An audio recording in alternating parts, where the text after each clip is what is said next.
I watch the closing doors. Watch the doors are closing. Doors are closing. Watch the doors. Hey, Marshall. Hey, Emily. How you doing? Oh, it's hectic. It's hectic. It sounds hectic. Let the door close. Yeah, I thought I'd be home by now.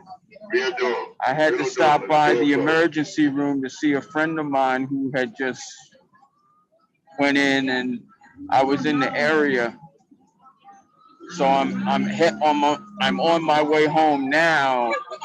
Right. And I'll try to follow as best I can while I'm in transit, and jump back on when I get in the house where I'm on a more stable platform. Yeah, of course.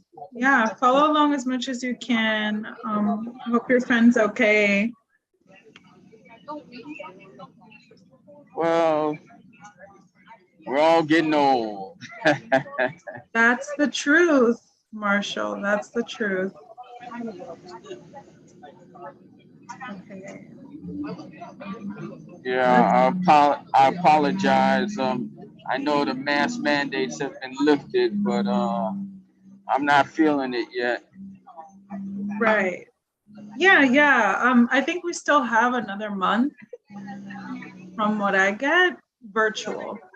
We were supposed to meet in person, but there was another like notification sent. I think it was due to monkeypox. Oh, okay. Yeah. I don't know. That sounds like you got to get even closer with that. I'm not getting that close with anybody right now, so I don't worry about it too much. Right. But it's out there. Yeah.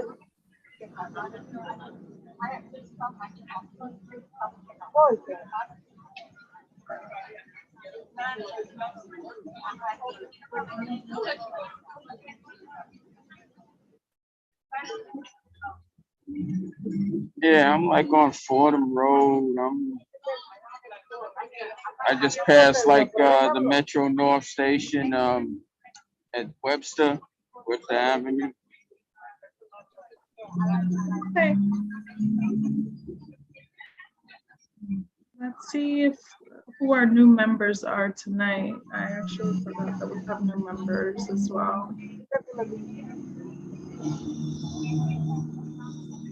And I also haven't sent an agenda out yet, but if there's something you'd like to discuss, maybe you could let me know later on. I also don't have your contact information, Marshall, so if you could message me that, that'd be great. I can do that.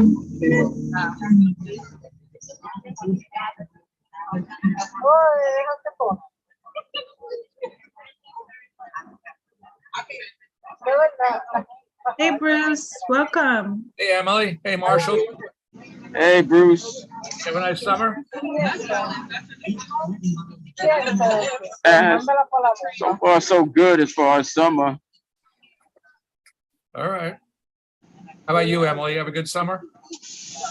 Yeah, this summer was nice. I liked the heat. How about your summer? Sorry, I think it's because Marshall's on the bus. Marshall, could you like just unmute when you speak? Sorry about that. Yeah, fine. That'll work. Let's see. How about if I just at least The microphone button on the bottom.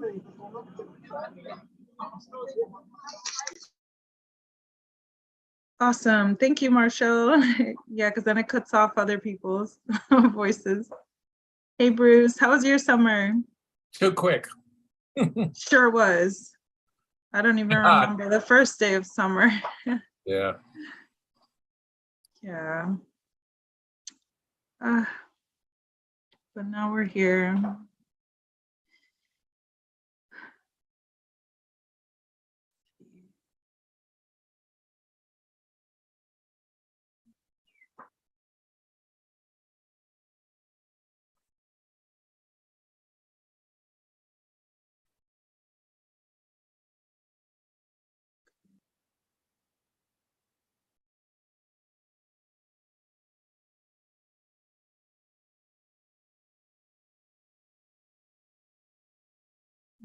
Let's see. Hopefully we meet quorum. I did speak to Daryl and Michelle, so hopefully they'll be meeting us soon.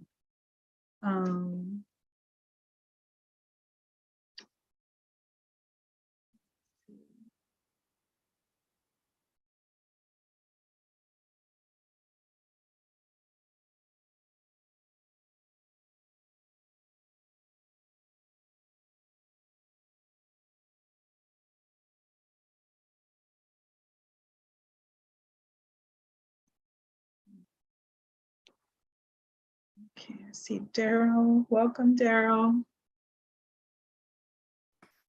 Hi. How are Hi, you? Good.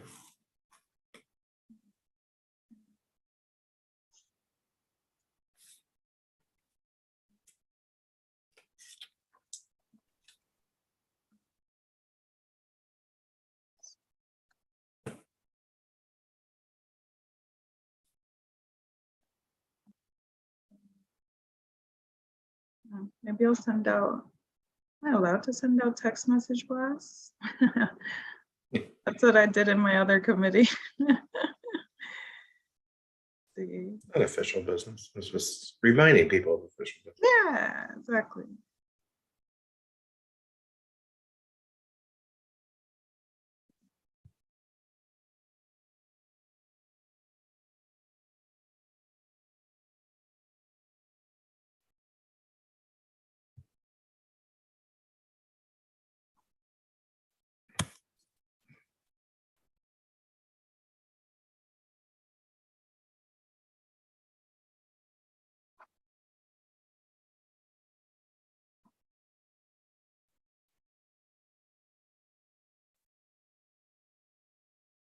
Oh, look at that.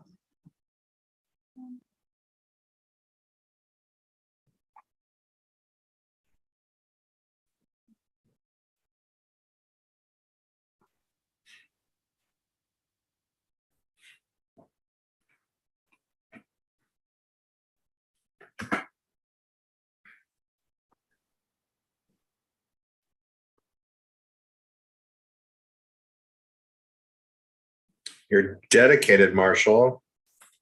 On a bus, it looks like. Been there. Yeah, he's almost home.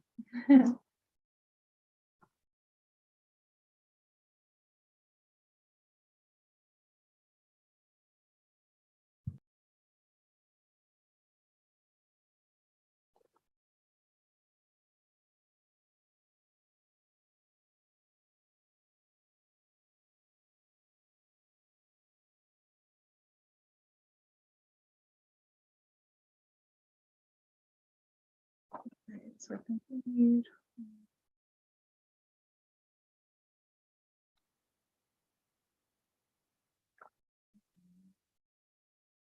Would quorum include myself? I know that's a question. I'm not sure if I asked that before. Yeah. it Okay. does. You're part of the committee, Emily. Okay, but I thought it was like apart from myself, so Oh no. yeah. Do we have an updated roster of the committee, or is it the same as? Yeah, I don't have the new one if there is. There is, yeah, it's updated, but there's still not like an official chair. I don't know. That's still weird. Yeah. But other than that, yeah, there's like an updated list of other like new members part of the committee now. So is there the same number of members? We're 10 now. So what's our quorum number then? 6, I believe. 6? Yeah.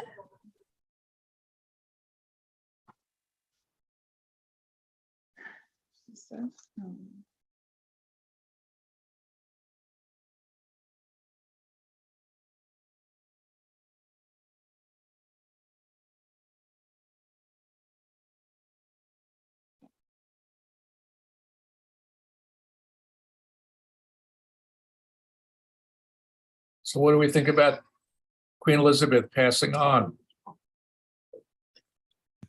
What a sad day, huh? I'm watching BBC World News right now. Actually. Wow. Yeah. It makes me feel, I don't know, old. I don't know what it makes me feel. Nobody looks for it. I mean, you'd have to be like 75 to remember another monarch, at least. Yeah, well, I'm not that old yet, so No, thanks. I know you're not. No, I mean, she was really incredible. I wish we had politicians here in the States who were like her. Mm. Although she always kept her opinions to herself. And let's see what Charlie does. You're saying, oh, yeah, you've got an opinion. It's King Charles III. Yeah, Well, I hope he does better than the first two King Charles. good point.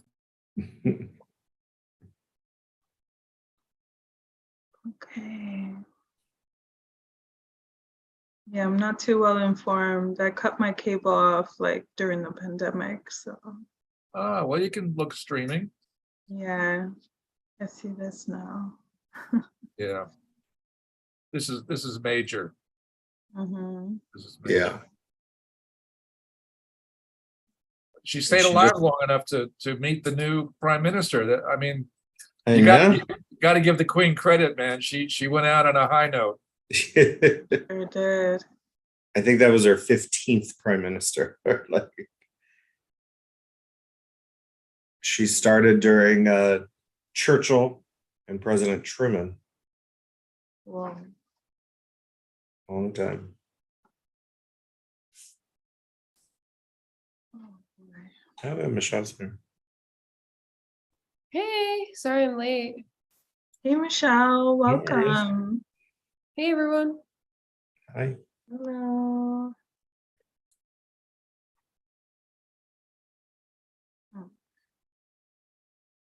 So we're waiting for a couple more people. Did anyone, Somewhat. Chanel, did anyone say they weren't coming? No. You wanted to come in.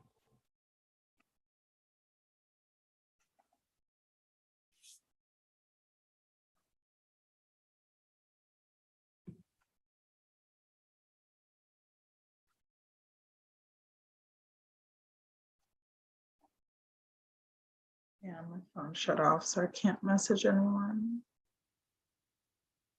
Okay, we have Jay Vice. Hi, Jay. Welcome.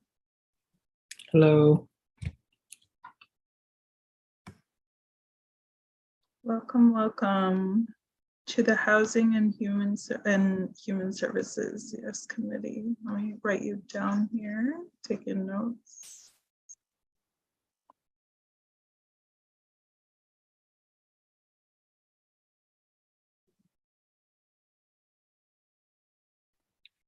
So now you have quorum. Yeehaw. Okay, we've reached quorum. Jay.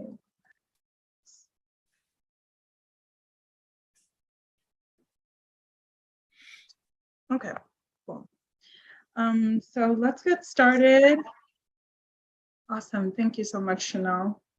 So good evening, all. Welcome to the Housing and Health Services Committee meeting. I call this meeting to order. It's 7:07 p.m. Thursday, September 8th, 2022. The summer has flown by. Thanks all for joining today's meeting. I was kind of concerned that we wouldn't meet quorum, but that's because last time we didn't quite meet it. So, but yeah, just again, introducing myself. I'm Emily Marte. I was acting chair in June. I was meant to be assistant chair to Marielle, but then there was not a reappointment. So unfortunately, being that that didn't happen, I didn't get to like look out to see what chair's responsibilities are, because that was the whole point of it. But I'm learning. So now I'm the chair for now, and I'll just be leading today's meeting, and we're basically just going to have a conversation. And I think one of the things that we should talk about is budget prioritizing within that conversation. Hi, Adam. Welcome. Yeah, but otherwise, I think we're basically open to chat about any other things that we think we should chat about, unless there's something else that you want to tell me. Oh, Emily, you didn't get the agenda that the 37 Hillside project is on it. Oh, I never sent out an agenda, but I mean, I sent it out like through the Okay. mayor. Yeah, so that's on the Okay, agenda. okay. Okay, I didn't see that one. I don't know why, because I pulled up all the emails received from you guys. I didn't see that. Sometimes you have Yeah, to like I didn't- download the agenda, like you open the email and it's just the first part, and like, I don't know, some browsers are Okay, weird with yeah, that. I'll look for this. Sorry about that. No problem. And then I'll just put it on the screen. So give me 1 second. Do we want to do quick intros? Sure, yeah, can we do that? Let's start with, I'll just call upon people if that's okay. Daryl, do you want to start? Sure. Hi, good evening.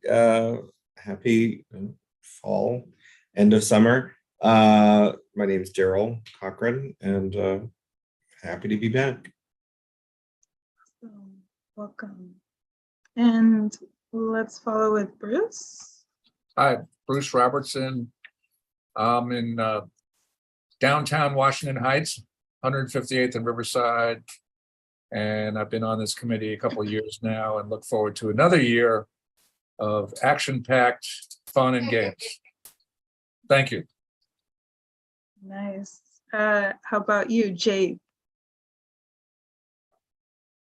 Yeah, I'm Jay Bias. I'm a new community board appointee. Lived in Washington Heights my entire life. Nice. Welcome. Marshall? I mean, I don't know if you could chat right now. You're on a bus.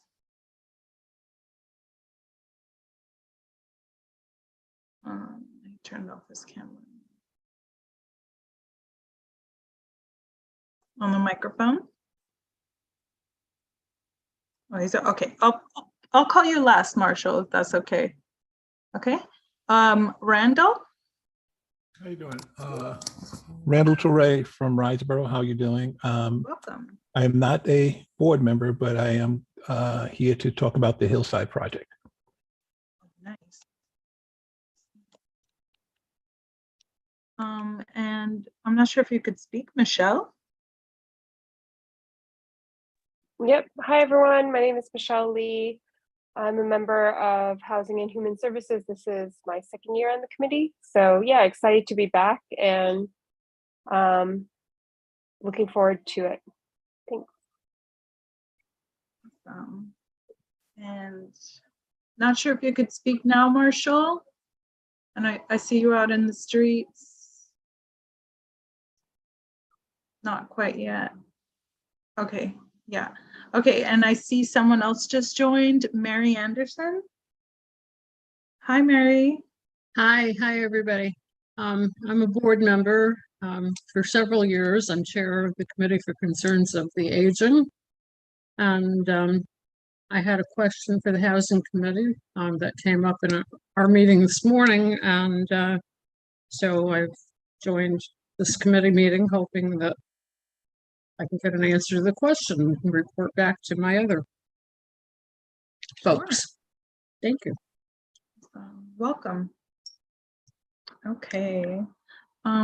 So Marshall, I guess when you get all settled, I'll do the intro or you could talk now. Well, I'm off the bus. Uh-huh. My name is Marshall Vanderpool. I'm the first vice president of the Dyckman Resident Association. I've been a member of the Housing and Human Services Committee for a few years now. And I'm going to land my plane right here because there's still a lot of street noise behind me. But I'll be following that. Awesome. Thank you so much. Alrighty. So I am checking my emails. Not sure. Maybe it's in spam. So sorry, Chanel. I didn't receive the email with the agenda on it. The agenda. I didn't get it. I didn't get anything either. So What was the item again? Can you repeat that, Chanel? Yeah, so it's 37 Hillside Avenue extended hour work review. Okay. And I believe, Randall, you were going to chat about this. I'm so sorry, I don't have any background on this, but I'm happy to help in any way that you need. Okay, so I thank you for having us. Many people here know that Riseboro has a project at 37 Hillside. It is a senior building. It's an affordable senior building. It's in the process of being constructed, and it's 167 units. And we would like basically requests from this committee Saturday hours. We have come before the committee before. We requested Saturday hours, and we were denied. Actually, this committee voted yes, but the overall vote of the board was no at the time. So one of the things we said is that we would come back to the this committee and the full board when we're requesting Saturday hours for what primarily be this project is an affordable housing project. It has been a little bit costly for us because of certain site conditions that caused us to be slightly delayed in the construction. And so with this Saturday hours, it would allow us to basically cut the time for construction.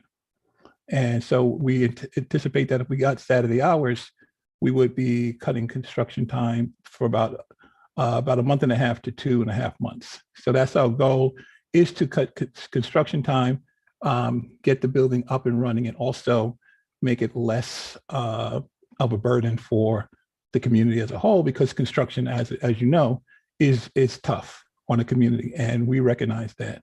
And so that's our goal, is to have these Saturday hours. We look at starting about 8 a.m. on Saturday and going to the mid-afternoon. And we know that this community board has approved Saturday hours for other projects. And so we want to have that done. I see hands up, so I'm willing to take any questions. Okay. Thank you so much, Randall. I see we have a few questions. I'll call on people in the order that I saw it. I saw Michelle's hand first. Hi, Randall. Nice to see you again. Hey, Michelle, how you doing? I'm good. I'm good. For the record, I've been participating in some meetings with Randall, Riseboro, and also the tenants of 2535 Hillside, which is the neighboring apartment complex. And Randall, I know that, we're definitely working on the communication between Riseboro and the tenants at 2535 Hillside. Have you brought this up with them, that you will be making this request to the community board, and what are their opinions of it so far, if so? Well, I don't want to speak because Michael Wolf is on the call, so I don't want to speak for them. Awesome. I know that we had an issue in the past related to making claims that I just don't want to do. So we informed Michael, we informed the tenants that this was a request that we want to make. And I have no idea what their feelings are. So like I said, I would prefer Michael to answer that question himself, but our goal is to be open with with our neighbors, as we have been, and then also to be responsive for if there are any problems, as we have attempted to be. But our goal is to shorten this construction period, shorten the timeline, and get the building up and running, because there's a need for affordable housing, particularly for seniors. As you know, many seniors who do not have a 401k or do not have a pension, they need affordable housing. They need housing in order to remain in New York City. So I believe the goal here is to provide this type of housing. And also, we're working with the Rocky Mount Church and they will also be in the project, and they will stay. So there's a two for here, you know, a new affordable housing, senior affordable housing building, and the relocation of the Rocky Mount Church back into the project. So, but like I said, Michelle, I'll let Michael answer the question that you posed. All right, thank you. Thanks, Michelle. I'm not sure that Michael's not here. Michael's as part of the is he? attendees. He's here. I don't Yeah, I see. think Oh, okay. They're in the attendees. participant Okay, sorry. or attendees rather. Yeah. Do I have to? I think Chanel has to Okay. promote them. Okay. Maybe I can just call on another hand. Well, okay, Oh, there's Michael. There we go. Hey, everybody, can you hear me? Hi, Michael. Yes, I can hear you. Hi, how's it going? Great. Awesome. Thank you, Emily. Thank you, Michelle, and thank you, Randall. This particular issue has kind of a tortured history to it. When it was first brought before you, Adam Zidell, the project manager, made representations about how we had responded to the expansion of hours, when in fact we had not even heard that there was going to be an expansion of hours. And so when it was brought to the committee at large, or sorry, the community board at large, we had literally 4 days notice that it was going to be brought before the community board. And, you know, we scrambled and got to the meeting, and I'm sorry. Michael, I don't mean to interrupt you, but just to be clear, I want to, if I can, for other committee members, focus on today's meeting. Okay. And like, we understand there were issues in the past. But if you could get to I'm sorry, today. Emily had mentioned that she wasn't aware of the history. So I thought that maybe other members of the committee might not be aware of the history.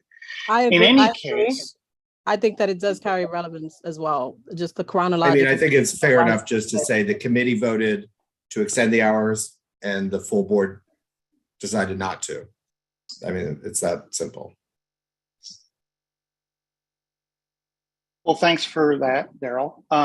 So where we are today is that we met a couple of more times with Riseborough because they asked us to, because of the falling out with the project manager, Adam Zidell, and because we had lost faith in his integrity. We decided, okay, we're going to meet with Riseborough and see what's going on. And Riseborough apologized to us for what had happened. And we said, okay, so are we going to continue to hear about this expansion of hours? And at that time, Riseborough said, no, we're not right now. We're not going to ask for them. And I said, okay, great. And then maybe 60 days later, they came back to us and said, oh yeah, we're gonna ask for expansion of hours. Now, I want to make it clear, the Tenants Association, which I represent here tonight, is unilaterally opposed to the expansion of hours.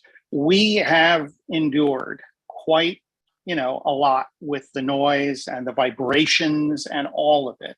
And at the same time, we support the project. We absolutely know that this is a worthwhile project for both the neighborhood and the city. But at the same time, we are absolutely miserable living next to it 5 days a week.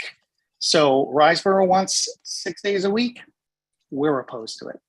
That's, I'm sorry, I can't, there's not a single tenant that I've spoken with that has said, yay, 6 days of Saturday morning, awesome. No, we don't want it.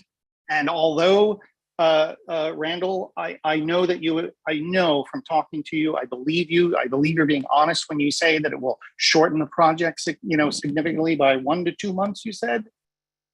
It'll be about 1.5 to 2.5 months, yes. 1.5 to 2.5 months. I also believe that there hasn't been a single deadline or a single promise that you all, either you or Adam, has made about timing and scheduling that has come true.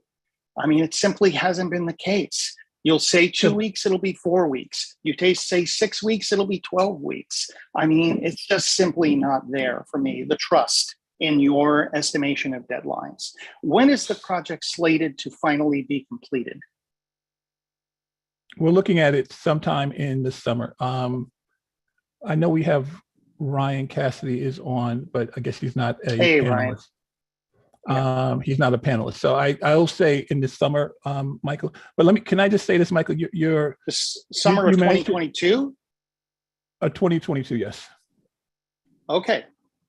So that's surprising to me because I had heard estimates going into 2023. Yes. So let me just make a quick note here. You're right. You may be right. It is summer 2023. My mistake on that one. Okay, well, that's quite a significant difference, wouldn't you say? No, and I apologize for that because I was I said I was responding to your question off the top of my head, and I apologize for that. But here's the thing, and as you know, Michael, because we've spoken about it, there were significant site conditions on the project with rocks being found, boulders being found. I know. I've had a front row seat to all of it. Exactly, and that created delays in the timeline that has been like financially devastating for the project. This is an affordable housing project. We are a nonprofit. We're not a for-profit developer out to make a lot of money on this. And so it's basically the longer the delay, the more it costs and the harder it is for a nonprofit like Riseboro to put forward projects like this.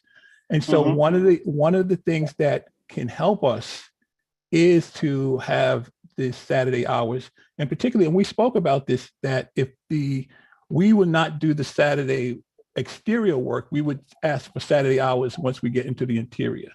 And that's what we're asking for. And we're trying our best not to create undue noise, undue stress to you, but there's a lot of interior work that can be done on Saturdays that would be helpful to shortening the timeline of the project. So yes, as with most projects around the city, you know that delays happen, things get pushed back. Suppliers are a major issue in delaying projects now. And so the reality is that we have to, we're requesting, like many other projects in the community board, a Saturday timeline. And I understand, Michael, your tenants are, your fellow tenants are like, oh no, not Saturday. But we're gonna do our best to keep that, to keep the noise down, particularly in the fact that it's gonna be interior work. But we need to sort of get the sort of the bodies on the ground to get this project closed and done in such a way as to make it continue to be a feasible project. Because if we have projects that are not feasible, it's going to be less and less nonprofits doing projects and more market rate developer projects. And you know, Inwood is just inundated with these market rate developers. So I certainly do. All I'm saying, and I'll sum up, and then anyone who has any questions, that's fine. All I'll say is the tenants are opposed to Saturday hours. We do support the project at large in general. And then finally, Randall, I'm sorry, but we simply can't trust your estimates or your promises of this being quiet or not going on beyond schedule. That's all I really have to say. And I'm sorry to hear that, because I think that I'm sorry, Emily, can we get back to the committee questions? Yeah, sure. Thank you, Michael. Thanks for your input. I know that it was asked from the members and for the background as well. And I'll call on people going to get the chance to ask to yes, respond of course, to. Give me Randall? 1 second. Okay. Bruce Robertson Right, is the next person. So, Randall, can you be more specific about what you mean by interior work and how much noise that might entail? And have there been any noise sensors on the site? In other words, if you can promise that working on Saturdays is hanging cabinets in a kitchen or doing finish work, woodwork, that's not really noisy in my estimation. So yeah, is there some compromise here that you've been it's been noisy in the past? How do you rectify that and give? Absolutely. May I ask Chanel, there's a 860 number, that's Ryan Cassidy, he is our construction manager. he will be best able to speak to that. If you can let him on, I don't know if that's possible, because he can give you a step-by-step on the construction. Ryan, are you there? I put him to allow to talk. Hi, it's Ryan. Can everyone hear me? Hi, Ryan. Yeah, Yes, this is Ryan Cassidy, our Director of Construction at Riseboro. And so he can just answer that question directly, Bruce. Ryan? Yeah, so the question about what interior work. The answer is we wanted to get going in the spring with this interior work, and it would really be everything. So, framing, drywall, electrical roughing, plumbing roughing. So any interior work that we can do is what we're looking to do. I will say that we are 95% complete with the subgrade work and the excavation and vibration. We're 100% complete with piles, which were the main cause of the noise and the vibration. So all that is behind us. And so, yeah, in the spring, we're looking to do the interior work. When you say in the spring, you mean spring of 2023? Yeah, this coming spring. So the building right now. Why do you need Saturday hours now?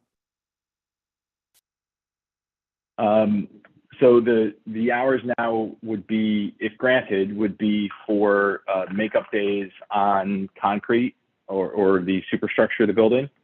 And then as we advance into the spring, the interior work. Interior work. Concrete is not interior. You're talking about Saturday pouring concrete. That's a big truck sitting outside. Am I mistaken?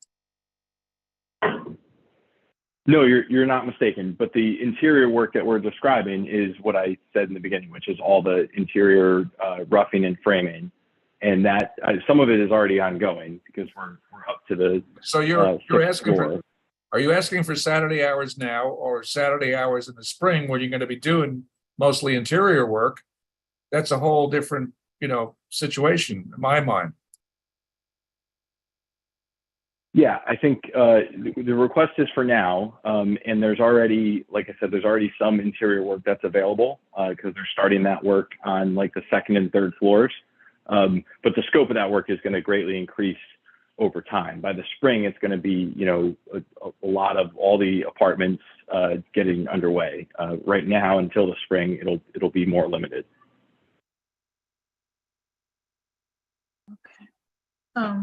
Any more questions, Bruce? No, I defer. Go ahead, Daryl. Or okay, Daryl's next. Yeah, no, thank you for those questions, Bruce. That helps clarify things. Yeah, I guess part of me is just curious, one, why you're coming to us so early before that. But I think what I would be comfortable with is if the tenants were able to experience inside work and what that sounds like, at least for a few weeks or a month before coming to the committee to ask for an extension, so they could see how comfortable they are with it, if it's noisy, etc. Does that make sense? I don't know if, is it Michael? If he's still here. I'm sorry, is that question directed to me? No, it was for Randall and the other folks, but Ryan. Oh, okay. All right. Yeah. So Ryan, do you want to take that? Sure. I mean, the interior work, like I said, is already underway in kind of a limited way. I think if the goal was to see what the full slate of interior work may sound like, that we're probably getting to that milestone in 30 days. So, probably mid-October, there'll be a full slate of interior work ongoing, and you can hear more what that might be like. But the other piece, the reason why I said the spring is because by the springtime, the exterior skin of the building will be on too, and that's going to be additional sound dampening outside of the just the quieter work in general. So we can revisit in after 30 days is when there'll be, you know, bigger interior works going on the floor plate, and the neighbors can kind of see what that's going to sound like. So I would say that's probably the time to do that. So, though, to be clear, like if you're doing both external and internal work at the same time, Monday through Friday, folks wouldn't know what just interior work sounds like if you're asking for interior work on Saturday. That's right. There's going to be no, I get, you know, if the point is to mimic what that Saturday may sound like, we don't, there's not going to be a time that we're only doing this interior work. Until the exterior is 100% completed. That's right. Okay. Thanks, Daryl. The next question is from Jay. Hi. I had a couple questions. I guess I just want to first know, I know it's affordable housing unit. Are you receiving any subsidies for the development of the affordable housing project? The answer to the question is yes. Can you tell me what they are? Ryan, do you know off the top of your head? Yeah, the project's subsidized by HPD through the SARA program. You said SARA program? Yeah, that's the senior program that HPD has. Okay. Second, you said the cost of the project is getting expensive because of the time frame changing. Can you just tell me what was the original estimated cost of the project versus what it's costing now? And then what is the difference if we expand your hours? What is the cost difference there? So I can work backwards. So the difference in cost for time is a lot, because you're adding time onto the end of the project when almost the full amount of the loan is drawn down. So your construction interest is at its maximum. So as you kind of slide through, and if the project time length gets expanded, you get far more construction interest towards the end of the job than you would at the beginning, and that's what we're facing if the hours aren't expanded. So it's a heavier lift at the end of the project. The project started out with a hard cost of around $55 million. It's prevailing wage, and we have, because of the subgrade conditions that Randall alluded to, there's contingency money available, but we had to go through all of our contingency money just getting out of the ground. We had to underwrite the project with the city and the lenders, and so it was a really big deal. Probably the most complicated refinancing you can have, because we had to do it in the middle of the construction term. So additional risk of time is not, normally we would just underwrite a project for, let's say, 24 months. And if you go 1 or 2 months over, not a big deal. But we're at the point now that we've exhausted all of the contingency. We've had to re-underwrite the project. And so additional time is a real threat to the success of the project.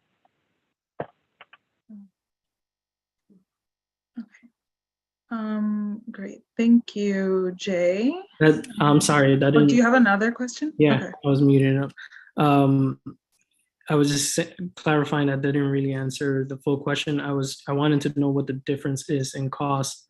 You're saying it started at 55, but what is the estimated cost now, which is something you should know because of the subgrade conditions that you had to fix. And if you extend the hours, how much money is that saving?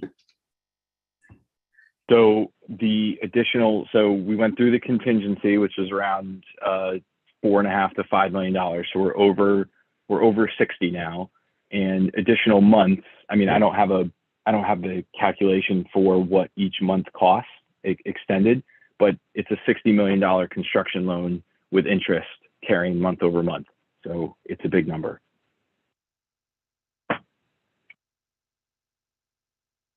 Do you know the interest rate? Not off the top of my head for when this closed. Okay. And if you extended your Saturday, if your hours were extended on Saturdays, does earlier the gentleman mentioned that your project goes down by time only a month or a month and a half? So instead of summer 2023, it would be June 2023? No, we're already projecting late summer of next year, and the risk of not having extended hours would likely push it into the fall.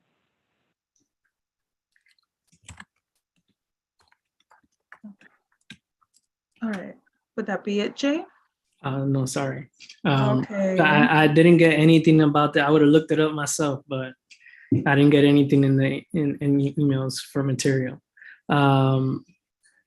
So the problem is noise. You talked about the project that you're currently doing outside construction. The agreement here, what I believe Randall stated was that you want to do interior work.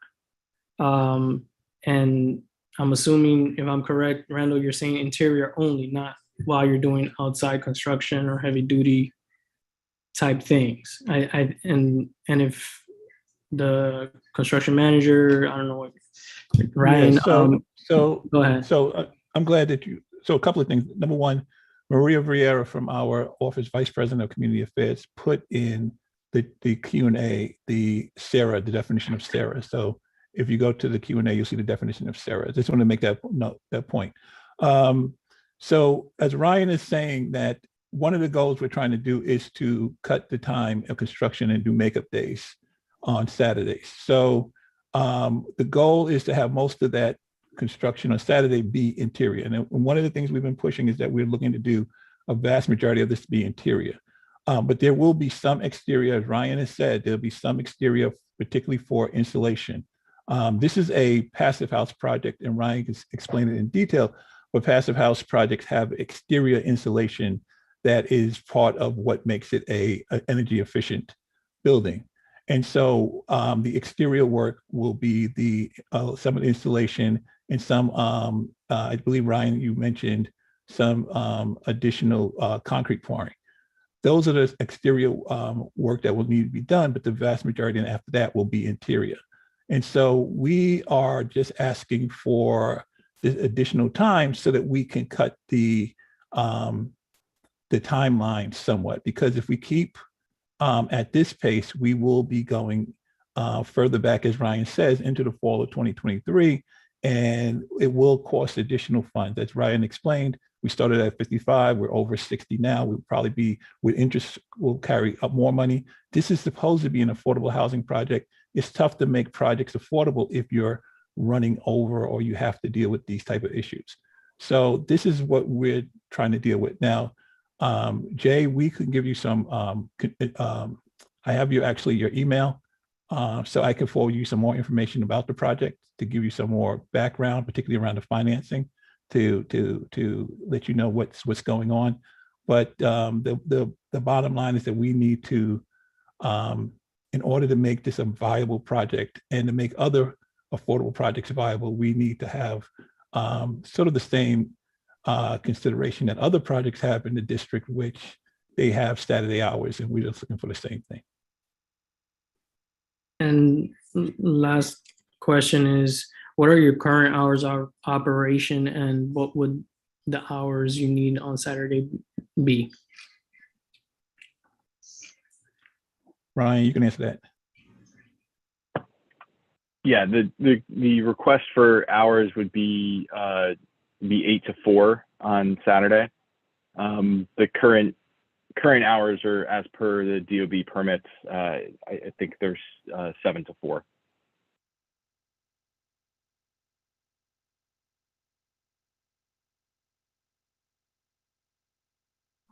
Great questions, y'all. The next person, we have a couple more people that have questions in the panel, is Mary Anderson. I know most of this discussion has been around, noise and construction and all of this kind of stuff. And it's been repeatedly said that this is affordable senior housing.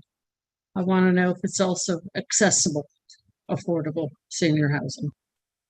You mean by disability? Are you talking Correct. about that? ADA Yes, absolutely. standards.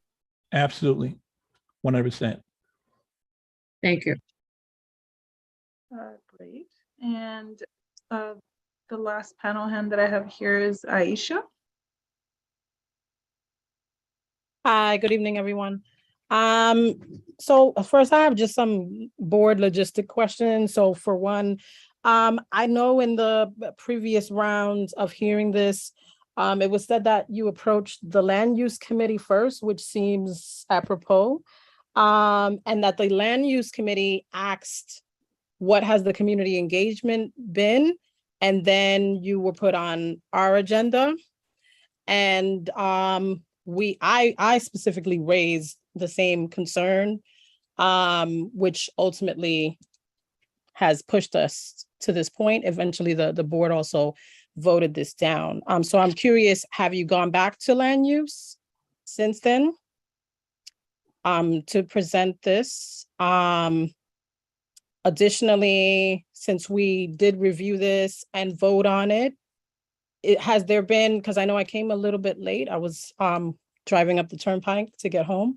Is there additional information that I might have missed that has been presented about the project? And also, it was said in previous meetings that we would be provided with the specifics. We went into depth about what exactly the construction timeline is.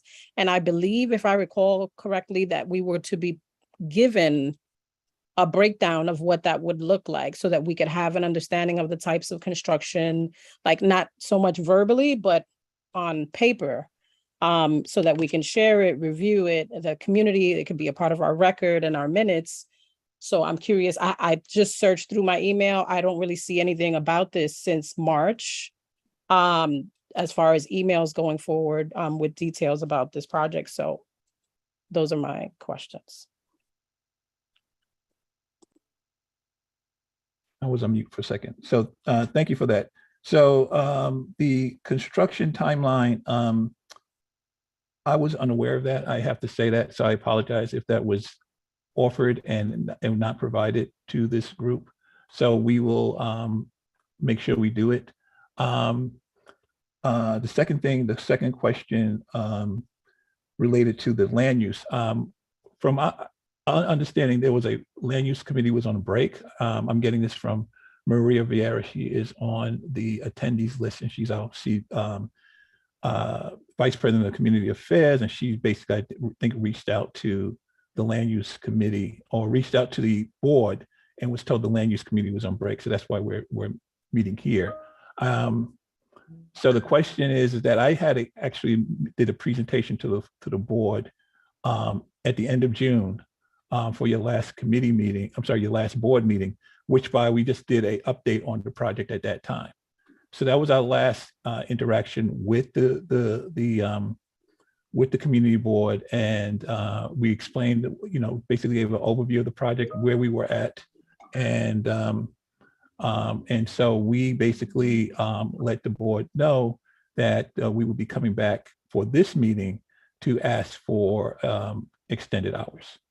So I hope that answers your question. Okay, so just for knowledge sake, we were all on break until now. So yes, the land use committee would have been on break, but certainly they are calendared at some point during this month. So I'm wondering if you plan, I think their meeting may have passed yesterday, correct? Is there anyone So on land use? I was to say, this is the committee we were referred to. We reached out to the board chair and the district manager, and this is the committee we were referred to. So we're basically here based on the recommendation of the chair and the district manager.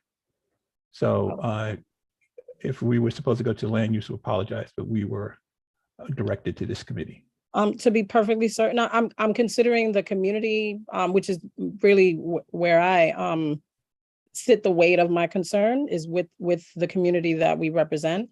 But variance wise, I'm not really sure if it should be in land use, but nonetheless, I'm just a little curious about, so this is just a second attempt at getting the additional Saturdays, but has the concerns that the full board, not our committee, but the full board raised at the general and our committee, have those issues been addressed?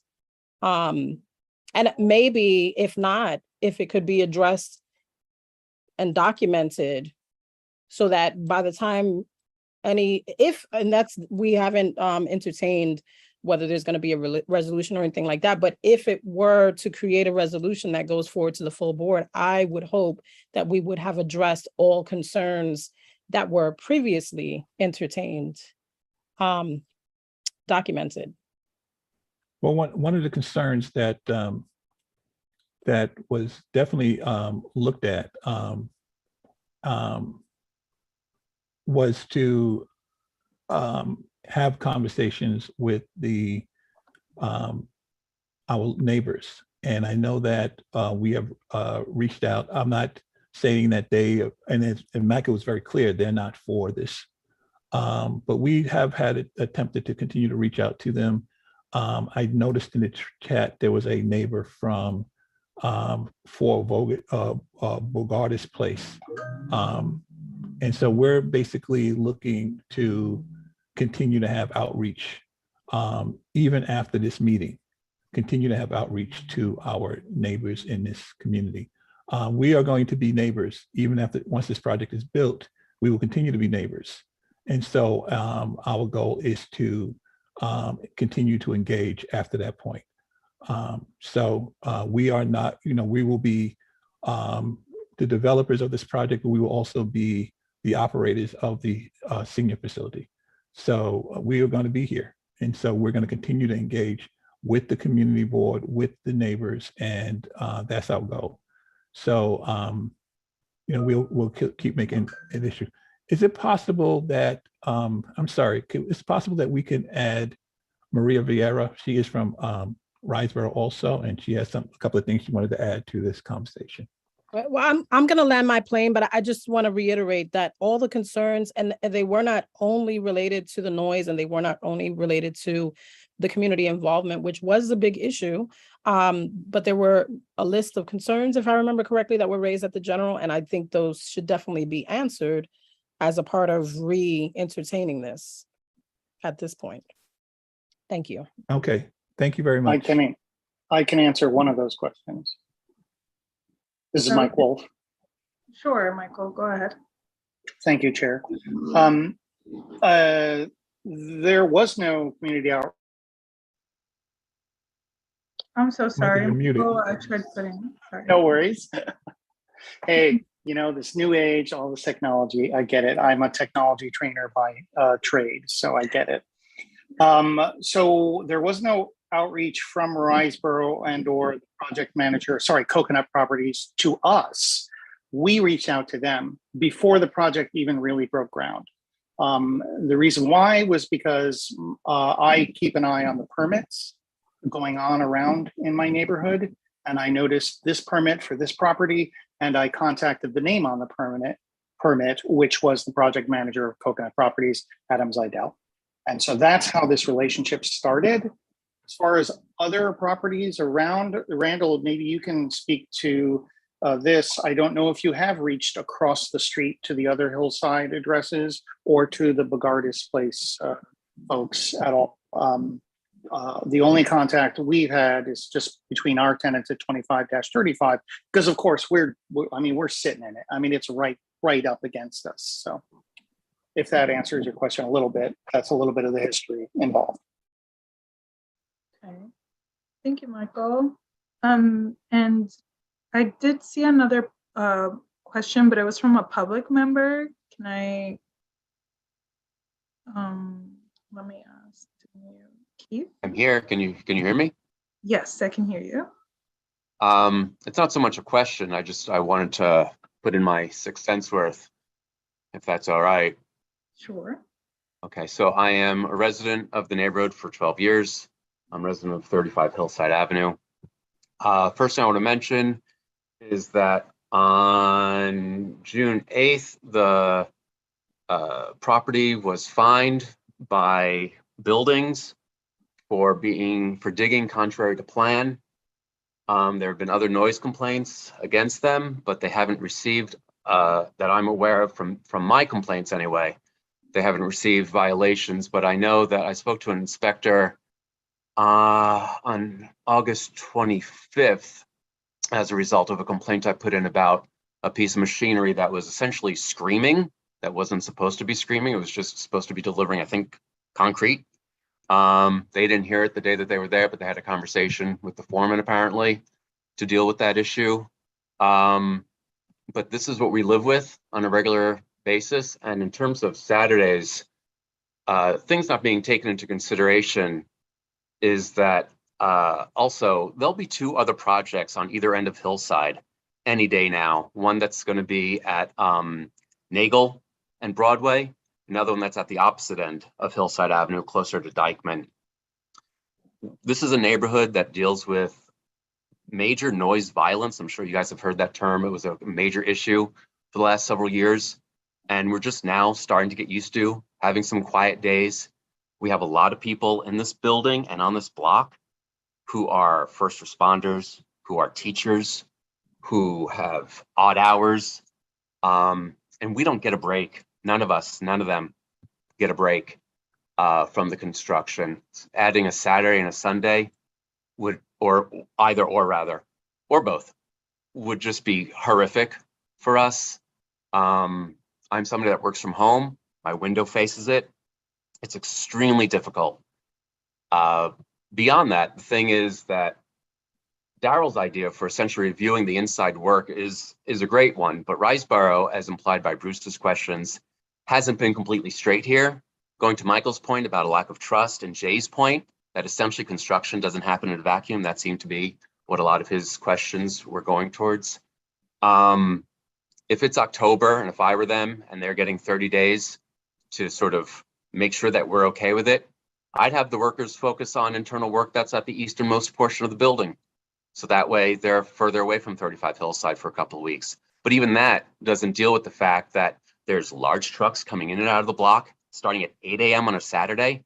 The beeping, the materials, we're talking metal, sheets, sheetrock, other materials have to be dragged on and off trucks all day long. So it doesn't happen in a vacuum. These things have to continue to upset our day on a regular basis and all day. And yeah, and just my other point was just what Michael said, how there was not a lot of contact with us. The last time I had this conversation, I sent an email to Michelle, who's been terrific, about the notice that Riseborough gave this block was they put a little 8.5 by 11 sign in the front of their construction, which meant that you have to walk by their construction to see it. They're on an area of the block where A, most people don't walk because there's construction, and B, a lot of people avoided it because there used to be a cadre of cocaine dealers and drag racers hanging out just beyond it that the police seem to have finally gotten rid of in the last couple of months. So all those things together, yeah, there's nobody here that's for the expansion of hours. It's just so much already. And I think we deserve, and the first responders on the street and the teachers on the street and the people who work at the restaurants late at night on the street deserve to have their weekends, to have their days to themselves on a Saturday and Sunday. And I just want to make sure that you also call him someone from across the street who's in the meeting as LGC has said that he's not sure if the committee can see him, and I'm not sure if the committee could see me, so I'm glad that you saw me. And that's it. That's all I wanted to share. Thank you. Thanks for your input, Keith. Thank you, Emily. And I see 2 more hands.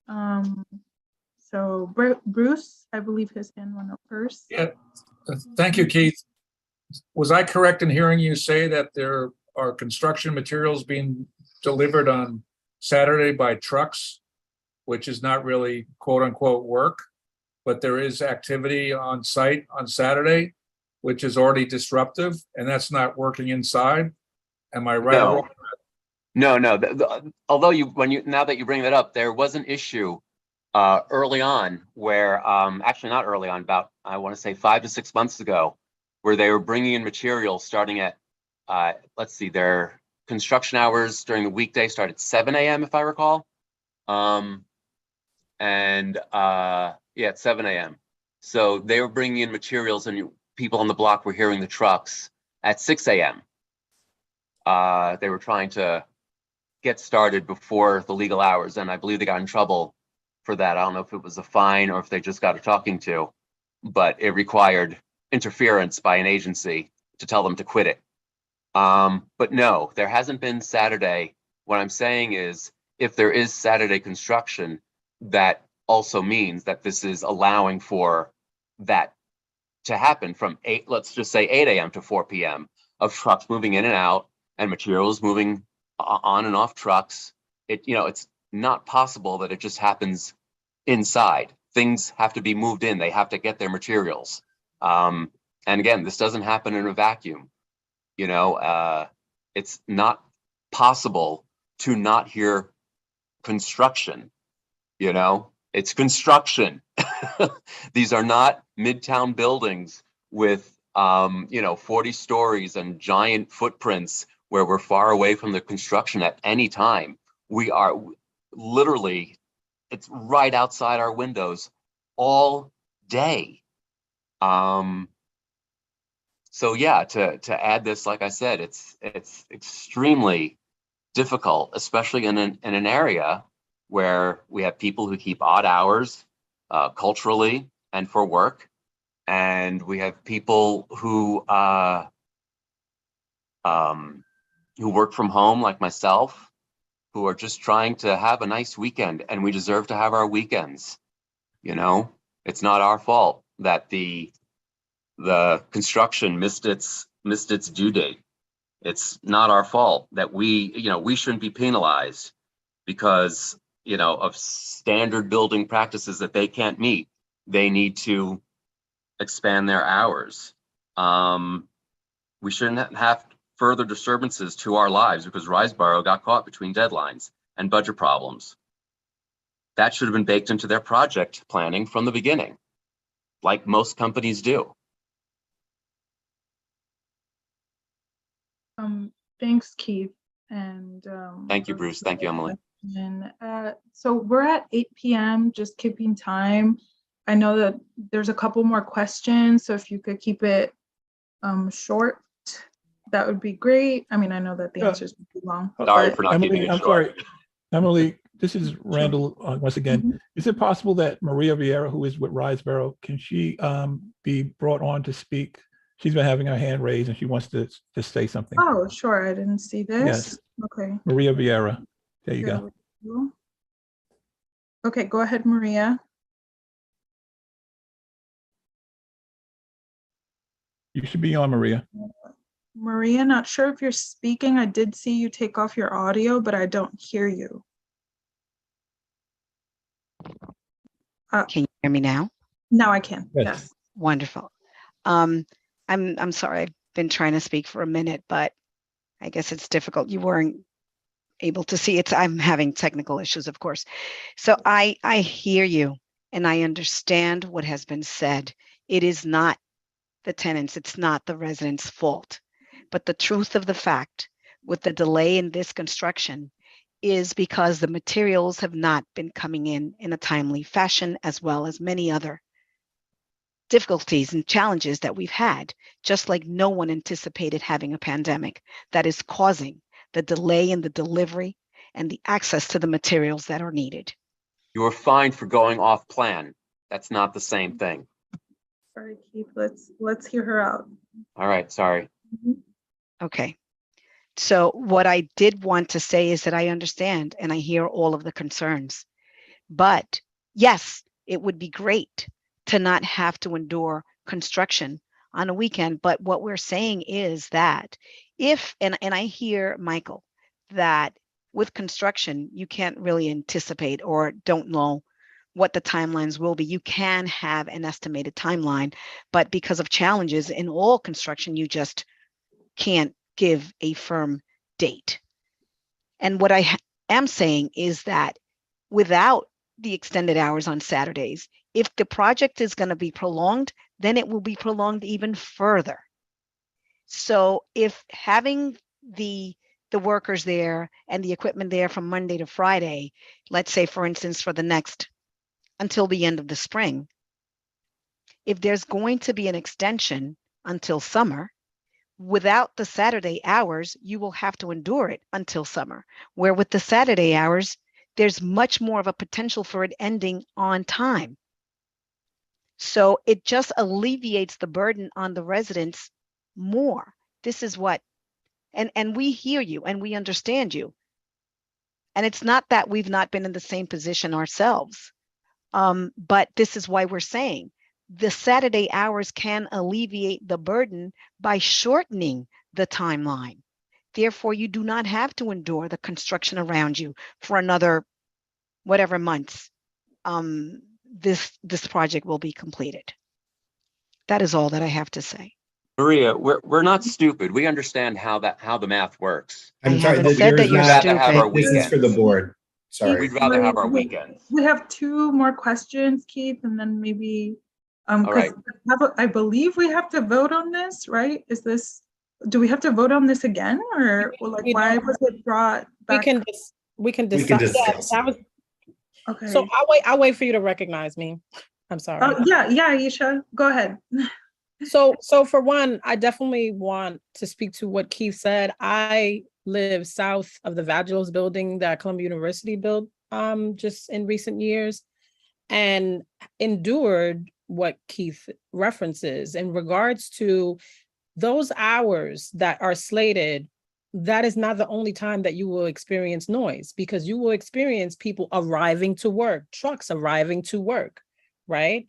As well as other impacts from the fact that the construction is happening. And I concur with him that, especially in the midst of a pandemic, I wasn't in the midst of a pandemic during those years, but it was extremely disruptive, especially when a lot of my work was from home at that time.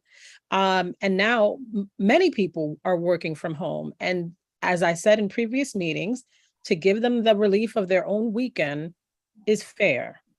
That being said, I don't understand why we are here again. I don't understand why we are entertaining this, not because it's not important, not because that we wouldn't be able to shift if necessary or possible, but I am not hearing anything new. I'm also not hearing or seeing the asks that were put on the table previously by this committee and by this board, which to me is an insult.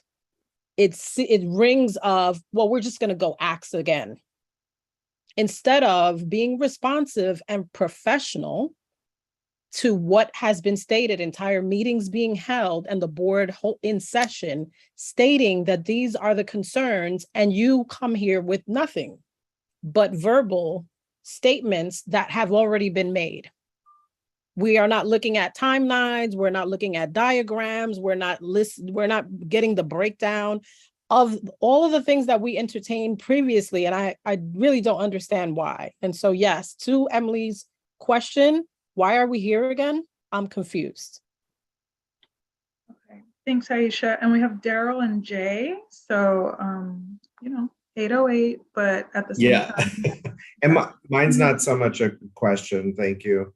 But I just want to point out to the committee members, I was looking back at our December minutes when this first came to us, and it appears at that time that the end date was supposed to be the end. This was what was in the minutes, at the end of the second quarter of 2023. So let's say June 30th. So if this is going 3 more months, someone said earlier that this may go until the fall of that year, of next year. So that then you're talking 3 more months. In the 9 months since the December meeting, we've added 3 more months. So in the next 9 months after that, until the summer of next year, or the fall of next year, are we adding another 3 more months? Is this project going until the end of 2023, maybe January 2024? You know, and again, I think we can revisit this when you're strictly in internal construction and all the external was done. I think people would be open to that, but I just wanted to point that out for folks. That's fair. Thanks, Daryl. And Jay? So I just want to get some clarity here.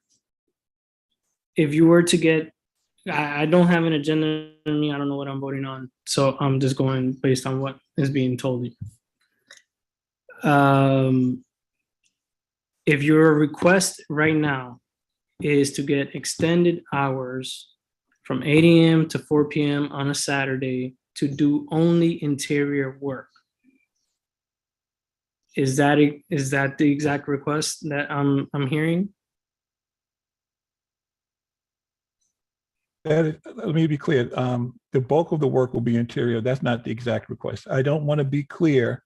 I don't want to be disingenuous and say there will be no outside work. The vast majority of the work will be interior.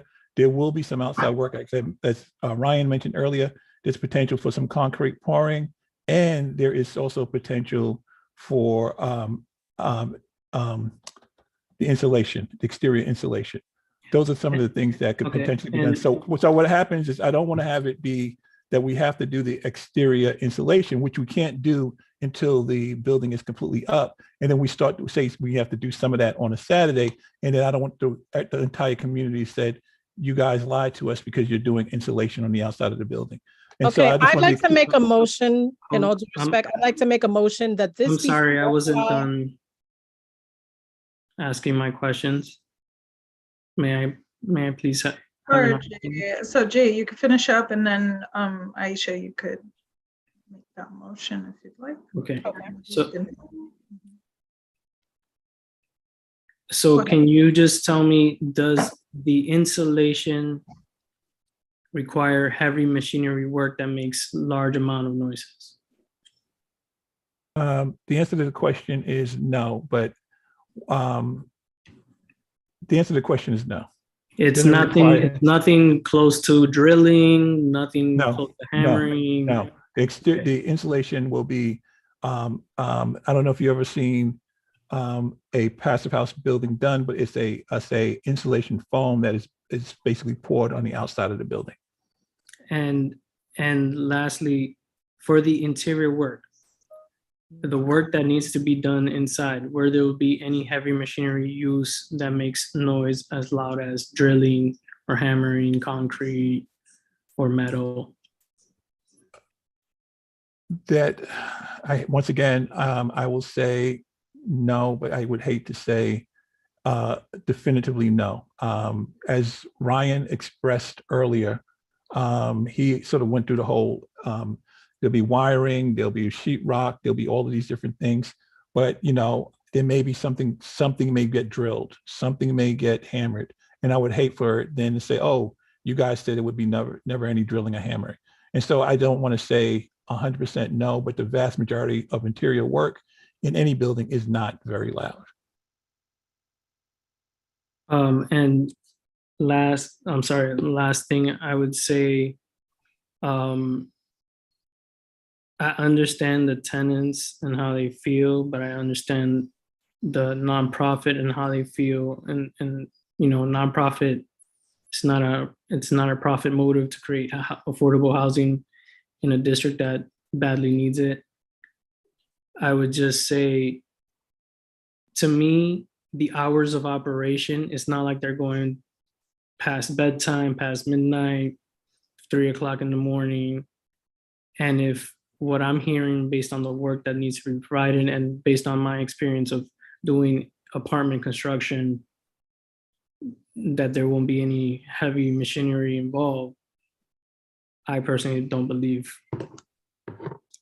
the noise, the issues that the tenants are facing, especially with the responsive communication that they're receiving. I feel like this is good communication between the tenant association and the organization. And I think if they can promise to keep that open line, and maybe if there's a mediation in between this and saying, we'll give you a month of Saturdays, and if the tenant association complains and says you went above and beyond what you promised, then I think that's a compromise. That's all I have to say. Can I ask a technical question also? I was gonna say, unfortunately, I don't think we can do that. I think the only way we can work on a Saturday if the buildings department gives us a permit, and that will have to be based on the community board's approval. So I would love to sort of show you the work that we can do on Saturday, but we cannot do that without the buildings department approval. And I think, Randall, along those same lines, just a technical question. I put forward, and I know that, but you had a separate issue. I just have a technical I did pause to allow Jay to finish, but I was attempting to put a motion on the floor. But if you could just wait for the motion, I would appreciate it. It's a real quick question. I would prefer to put the motion on the floor.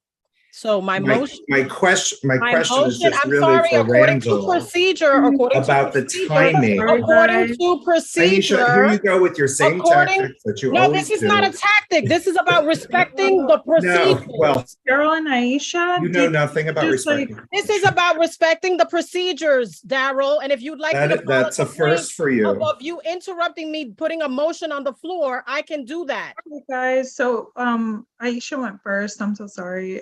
So Aisha, if you could go first. So the motion that I would like to put forward is for the things that are being stated as far as what it is expected to happen, how it will be executed, including the original timeline and where we are now and what will change, how the noise will be different from what it is, what type of work that is being done. In my feeling of experiencing not just this meeting, but the previous meetings and learning about the absence of certain activity where the community is concerned that was claimed to be happening in this meeting, and also having an 8-year experience on this committee, including having run this committee as the chair for 3 years, it is not a tremendous ask. It is actually a very basic ask that many developers would come to this meeting with exactly what I'm asking. I'm making a motion that everything that is being stated here in their ask be formalized in document form, because this decision does not only sit with us, it has to rise to the general board. And that being the case, I would prefer for us not to be paraphrasing what was said here as we did previously, and still here again, we are not getting the answers that we originally asked. So let's get them now in document form. That is my motion. I would like someone on the board to. So can I just ask, so I can have some clarification? You want construction timeline, right? And what other documentation do you want? Just so that we can be clear and that we can provide that to you. Aisha? The answers to the questions that were originally generated by this committee, and it may be necessary that we review in our process what exactly those were on the committee, right, and at the general level, so that we can make sure that, first of all, us having this meeting all over again, entertaining this all over again, is at the very least responsive to the original concerns, but that we also have a full understanding of what to expect and what it is that you're asking for the community. Okay. That is the motion. Yeah, so before I go to Daryl, I mean, do you have Randall and team, like a list of things that, or concerns that we had when we had turned down the vote to extend the hours, and why, and like what we would need from you? I would have to say I don't have that information. I know that the individual who made the presentation to the board, I will check with them, figure out what the questions and the requests were, or if the board can reiterate those requests, I would appreciate it, and we can then answer those questions at the time. I know that one of the questions was resident engagement, and I know that there was a discrepancy on that, and we are trying not to have that same similar discrepancy at this point. One of the things I would like to do is to make sure that we do reach out to some of the other neighbors. I know we reached out to Michael, but there are other neighbors in this meeting, so we can do that. But I think the key thing for what was been requested here is, for instance, Jay wanted some information on the financing in which we can get, but also the timeline. And then as far as the engagement, we can continue to do that, but as I think that's sort of it's sort of aligned with the request, but I don't think it answers the request. I think the questions of the noise, what type of work we're going to do, that type of thing, I think that's critical to what most of the people in the neighborhood and on this board are looking for. Like, the questions have continued to be what type of work we're going to do, so we can give more concrete information on the type of work that we'll be doing on Saturdays for the exterior and the interior, and how the bulk of the interior will be, so that we can make sure that it doesn't fall into sort of this noise generating work. But the bottom line is that we're looking for this so that we can close the gap on our construction timeline. It's very important. The closing of the gap is important to us, but it's also important to the community, because that another 2 months, 3 months of us being, even on Monday through Friday, is not conducive to the well-being of the community. We would like to get this thing closed, done as quickly as possible, just like you guys probably want to get us out of there as far as the construction goes. I know you want us as neighbors with the affordable project, but the construction, I know that you guys want to get us out, so that's our goal. I just had a couple questions about that, if you don't mind. Yes. Uh-huh. One, and I don't want to speak for anybody, but I think we kind of had a liaison, Michelle. I don't know if you want to speak to this as well. That's really been helpful in getting some of the facts and working as a liaison between the groups. My other question was simply about the form and the hours for DOB. Is the 8 to 4 the only thing, only timeline that is allowed? Is like a noon to 4 allowed, or is it just the 8 to 4? Well, actually, the permit would allow us to start at 7, and so we're looking to we don't want that. Right, exactly. So we're looking to push at 8. Going to 9 would be difficult. A 9 to 4 is really things just getting revved up and started. You lose a lot of the day, but we can talk about that. But the bottom line is that 12 noon is that's only 4 hours. It really is not cutting into the time any more than not working on Saturdays. Got it. Because we have to end at 4 based on the union. Okay, thanks, Daryl. Yes. And Richard Allman has a comment, then I'll go to Aisha. A comment on process to be followed by a suggestion. I'm pretty sympathetic to the call for more information here, previously requested information, etc. And in doing that, I know we meet again 4 weeks from today. When Aisha spoke, I actually didn't hear a motion offered, something that we could I heard some strong commentary, thoughtful commentary, but I didn't hear a motion. And with that, I'm going to offer the motion that consideration of this issue be tabled to the call of the chair, with the hope that it be at the next meeting to meet concerns on all sides of this issue. Okay, sorry, can you repeat again, Richard? What is your motion now? Table, Table. table consideration of this issue to the call of the chair. And I add the commentary that I hope table consideration of this issue pending receipt pending availability of requested information, tabled to the call of the chair. My comment is that I hope that that's at the next meeting. So I second that motion, and then I'll wait for you to recognize me. Sure. A motion to table is actually not a discussable motion. Oh, It goes to a vote. okay. No, I wasn't gonna discuss the motion. I still have my hand raised. That was my point. Okay. I think I have the right read on Robert's rules there. I wasn't arguing with your statement. I understand the good faith. That's not a problem. Emily, I'm happy to take roll call if you'd like. Okay, thanks, Daryl. Yeah, if you could help me with that. Okay. It's hard to go. Wait, let me, if I change my view, hold on. If not, I could try it Here we out. go. No, it's fine. Just trying to see who's all here. Okay. So the motion is to table until the chair, wishes to bring it back on the agenda. Table to the call of the chair based on availability of requested information. Correct. So I'll go to Bruce. Yes, second, or whatever. Aisha, Yes. Richard. Yes. Emily, Yes. Jay,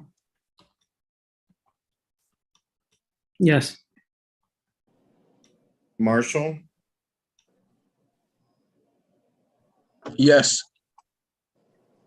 Michelle. Yes. I'm a yes. Did I miss anybody? No. Great. It's unanimous. All right. Do we want the other board members in the audience or no? I'm actually not quite sure of that rule. I don't know. I think it's only the members. I think that's only a resolutions, yeah, because this yeah. isn't really a resolution, so, okay. Yeah. So, Thanks, well, thank you for this. And I appreciate that you're tabling this. The question I would have is somebody from your side going to give us the sort of the complete list of requested information? Because I have here some notes, but I just want to make sure that I make sure to get everything that you request. I don't know if the board wants to speak amongst themselves to figure out what information that you actually requesting from us so that we can get that back to you. Because it's sort of a lot of different things were being requested, and I want to make sure that everything that you guys want, we get back to you. So we have been contacting with Michelle. I don't know, Michelle, if you're willing to act as a liaison to get us the information that we need to gather so that we can get that back to you. Yes, I can work with the rest of the Housing and Human Services Committee to get their input as well. I know there's a lot of different different requests going on, and I can see maybe Chanel can help me find. I'll take a look as well for the minutes from the general meeting as well. I appreciate that, Michelle. Thank you very much. May I ask a procedural question here? Michelle, Sure. we can't do an online discussion because of open meetings law, but it probably would be helpful if you or someone else were the point person that people could send suggestions to or something like that. Certainly, yes. Okay. Send me the requests and I will forward them through to Riseborough. Okay. And you have my email, right, Michelle? I believe so, yeah. Okay. Okay, and I see Aisha's hand still. I'm not sure if Aisha you had. Yes, because the reason I raised my hand was not in relation to the tabling or the motion. or specifically this issue, but about procedure. And I just want to go on record of saying, I'm not going to be bullied in this meeting. Okay. I know for fact that what I was doing was in line with procedure.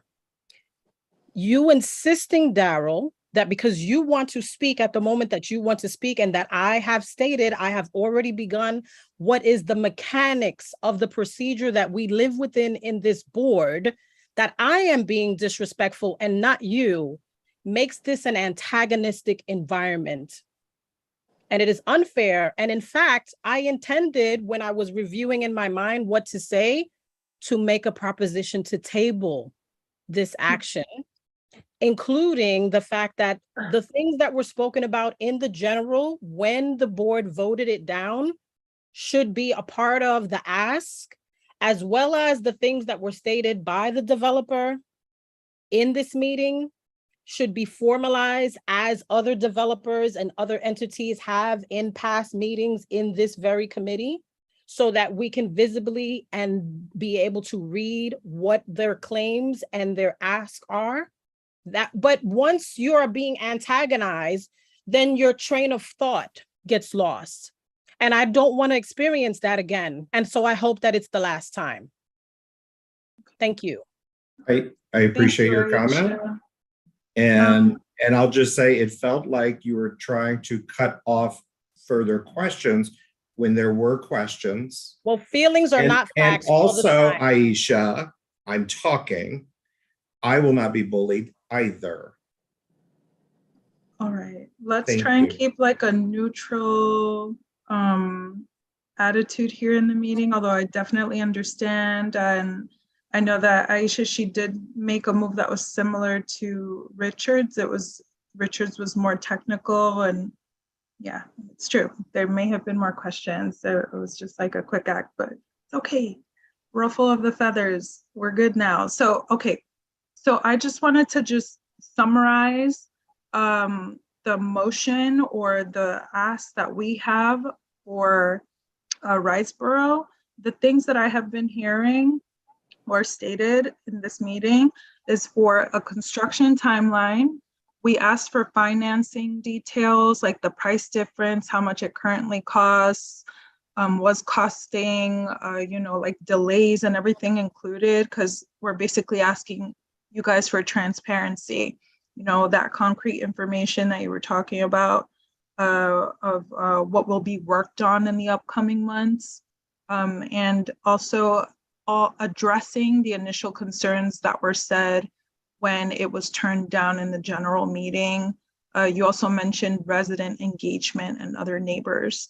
So that's what I have for now, and we'll look at the older notes to see if there's any additional information. But for now, that's what we have, and I'm pretty sure Michelle will send over more information. Okay. Thank you very much. Okay. So thank you so much, Daryl, for doing the roll call. That I've never done one. And so does anyone have any additional comments, questions? I know that we're already at 8:32, so okay, great. So sorry, was someone going to say something? Okay. Bruce? I move to adjourn. Okay. So but I think sorry, Daryl, were you? I'm sorry. Procedure would call for old business, then new business. Yeah. Then adjournment. Yeah. So I wanted to mention that before we go there. I know that it's a long conversation. It was kind of stressful, but before that, old business. Does anyone want to discuss old business? And I've been told that we were to go ahead, Aisha. So my question is in relation to the matter of the Fort Washington Armory. I know where we left off is that we do have a resolution that has been ratified, started in this committee, rose to the full board to do various things. And we can go into that, but pretty much I want to ask where that stands, specifically where the public hearing is concerned. Are we in the process of planning that? Also, I believe we asked for additions to that as far as who that goes out to, considering that we've had a changing of the guards where our representatives are concerned, to make sure that it is sitting in the right offices at this point. So I'm just curious what the status is. Okay, so the information that I was given before Marielle left and during the summer when I met up with Eleazar and Ebenezer is that we were waiting to hear from a person in the Department of Homeless Services, and that person had not replied. Her name is slipping my mind. It's like at the tip of my tongue. Although I did bump into her like in my own personal life, and she kind of just like ran away from me. That's all I remember. But I have, since we haven't gotten word from that person, people haven't been moving on with this public hearing, and also we had been waiting to receive like licensing information so that we could read over the contracts that have to do with the armory and see like what was broken within the contract and all this other information. But that's all I was left with. I didn't receive any additional information that we had been waiting to hear from people or electeds, and nobody responded. That's all I got back. As far as I know, those things should be a part of the community board record, considering that we've reviewed them throughout various meetings over years. But also, the Department of Homeless Services has a history of running from our meetings. In fact, I had to put forward a resolution to be voted on by the board, insisting that they participate with our process. And Gail Brewer, who at the time was borough president, also had to make a call to them to insist that they show up. So I just want you to be aware with that history and background, so that you can be more informed in approaching them. But we have, not just the armory issue that we need them to be present for, but another matter of old business is the buildings that one has been put on the distress list. My new understanding is that the Attorney General's office was recently there to visit one of the buildings because of the level of disregard that the landlord is having where those two buildings are concerned and what those tenants are experiencing. And this is under our watch as the Housing and Human Services Committee. That's another thing that we need them to be present for, so we can understand how that program works and what's happening in that regard. They're actually in court for those buildings. So it's pertinent that they appear at our meeting, but they're also supposed to be coming to our cabinet meetings with the district, with Ebenezer. I'm drawing a blank of what his title is. I should probably go and eat dinner. But yeah, so I just wanted to, put that forward.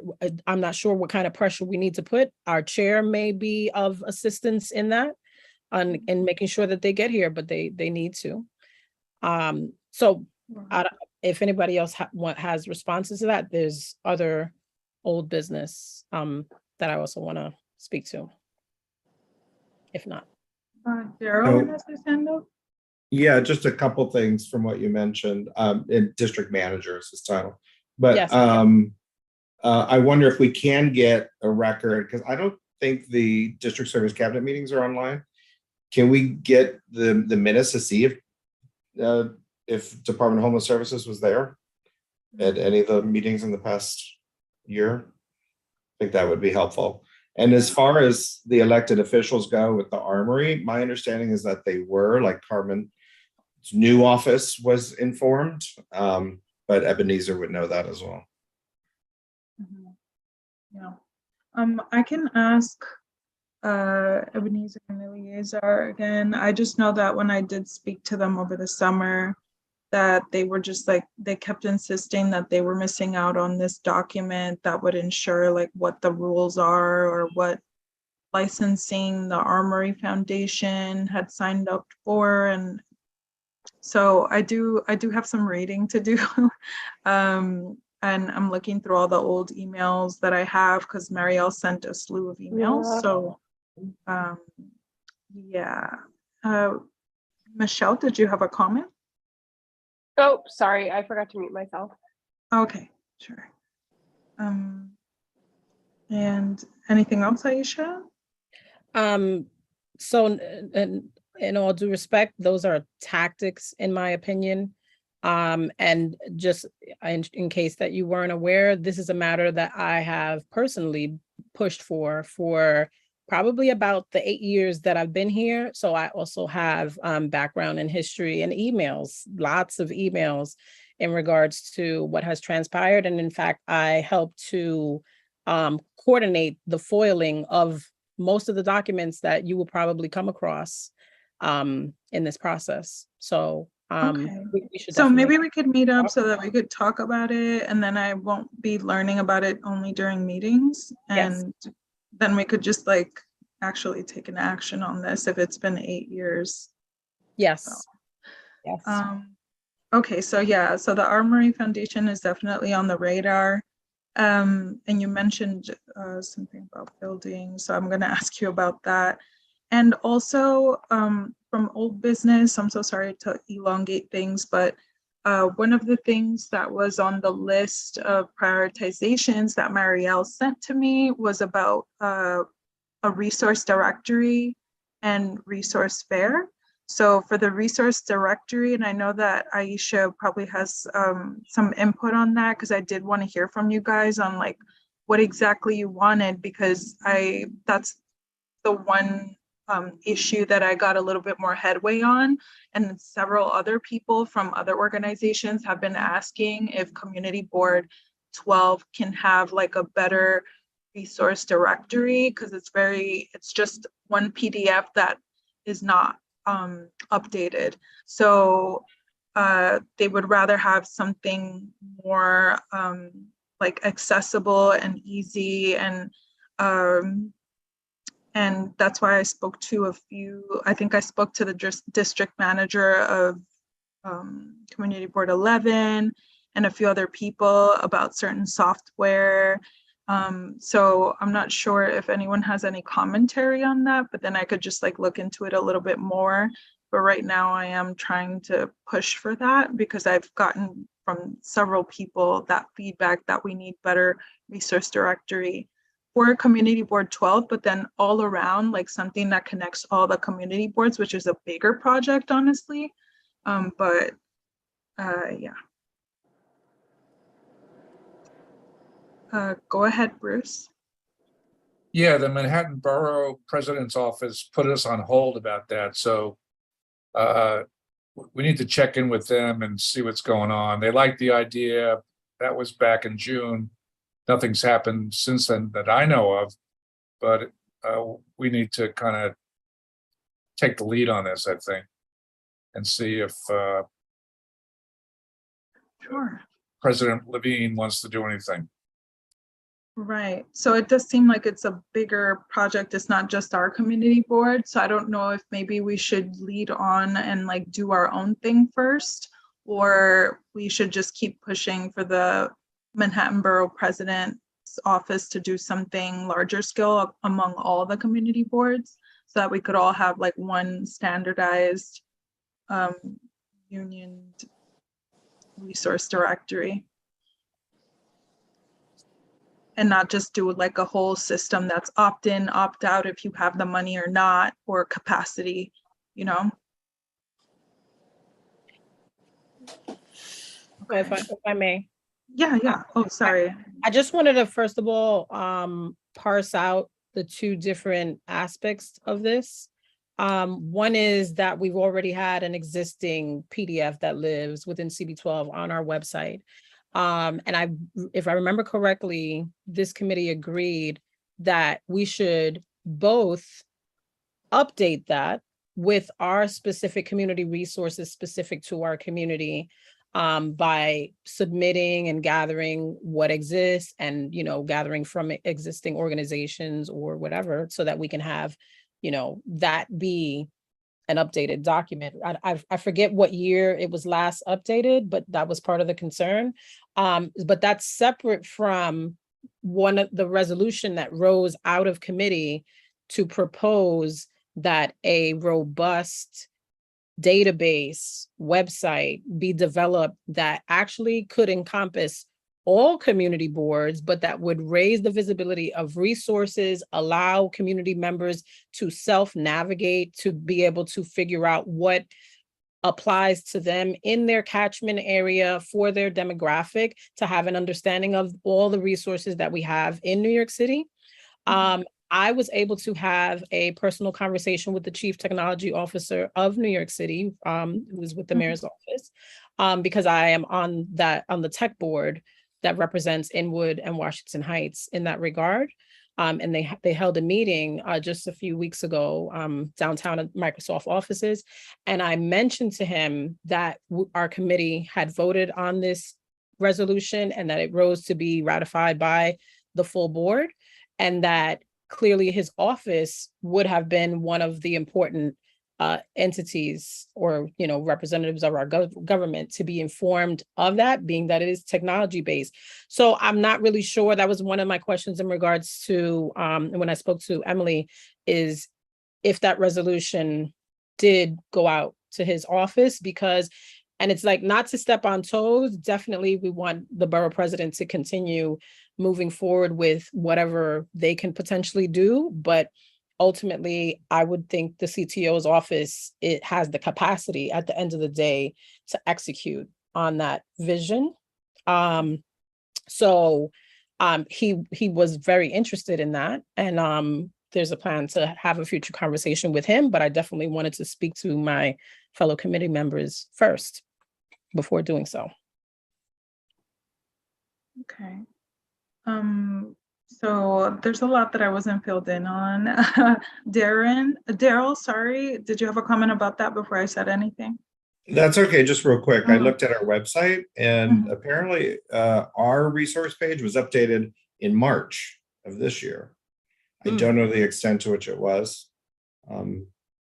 Maybe Ebenezer would know. Might have just been, the governor or things like that. I don't know. Well, from what I spoke with Marielle and when Porfirio and I spoke, he was talking about how instead of using a PDF, we could use something more user-friendly. So for example, I'm just gonna share the screen very quickly. Community Board 11 has something on their resource directory that's called Airtable. And they basically categorize all of the resources that they have. So under community-based organizations on their website, this pops out, and then it goes under what type it is, and then it says like block association, resident association, et cetera, et cetera. And then you could basically go under any one of those categories to find any of these, vice versa. And it has a little description, resource offer, the address, phone number, so all that contact information, instead of having a PDF where you print it out.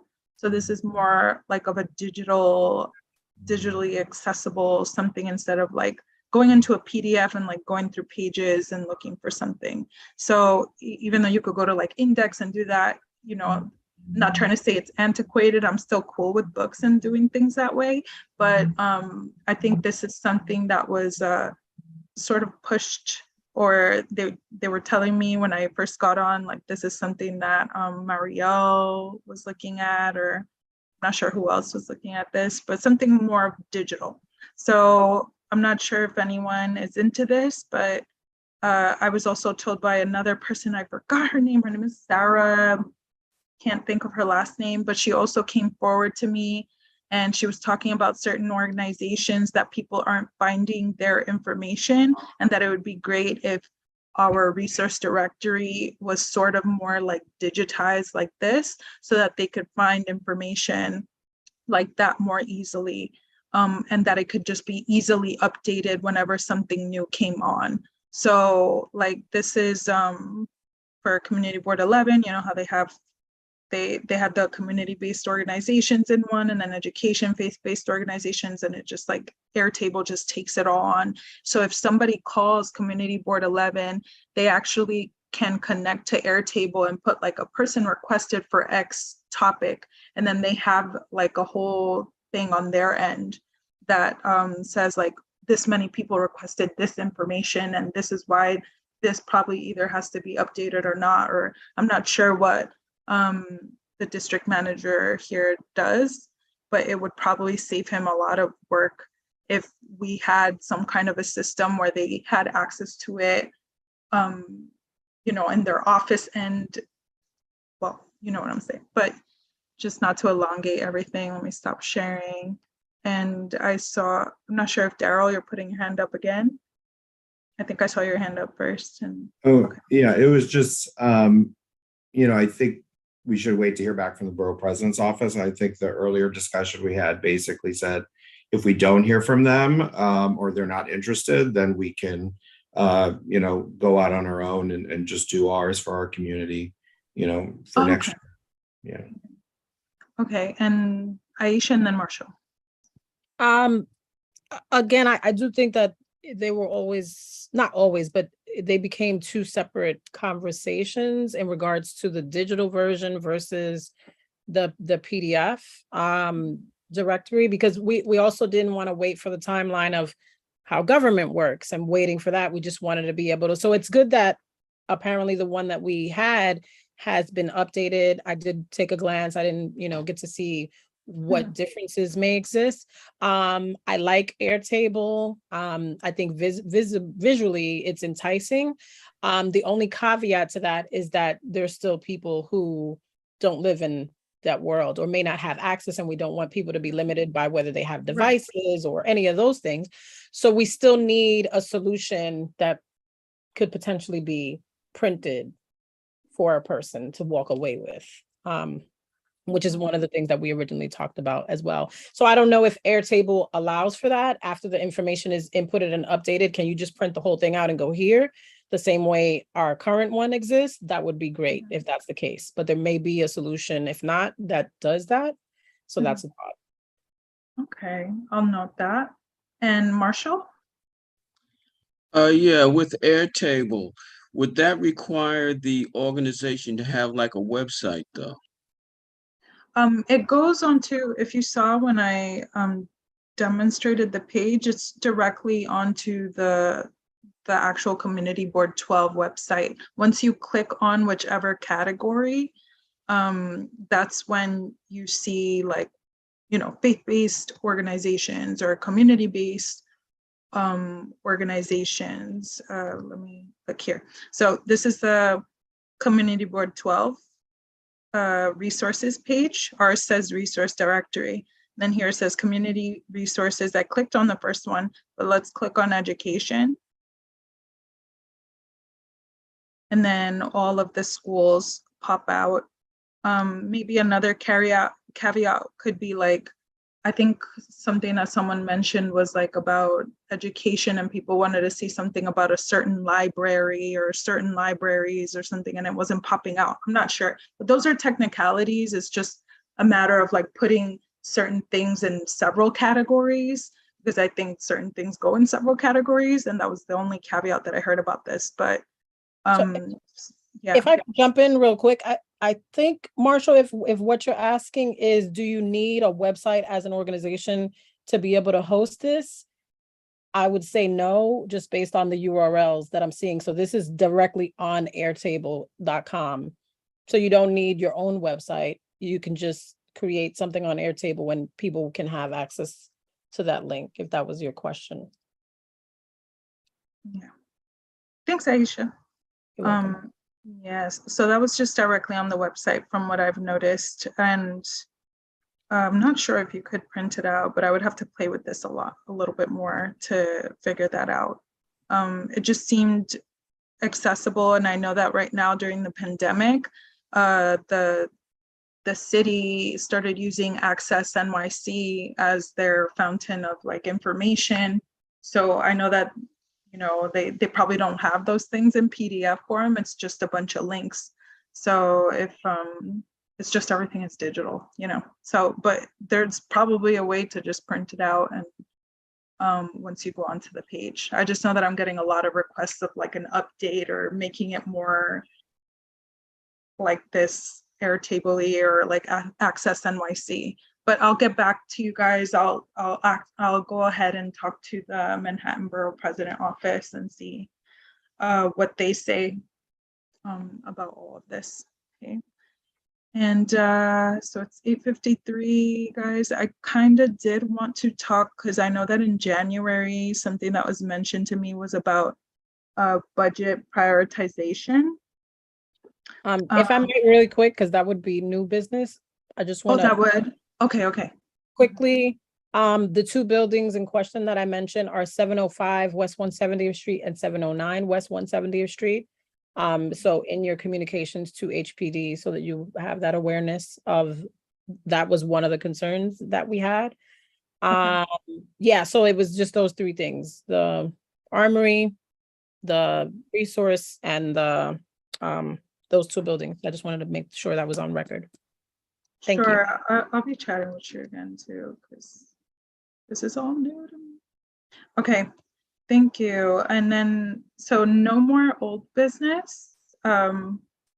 If anyone, unless anyone else has, no, okay. So new business is just the budget prioritization. I think Richard mentioned the rule, but am I allowed to send this via email to y'all and then you look at it? Because I kind of wanted to review it and see if there's any like changes or I'm just going to reflect on the screen what I have here for what we did, how the expense budget. Oh, this was 2020, but this is a document that I received. I don't know if this is the more, fiscal year 22.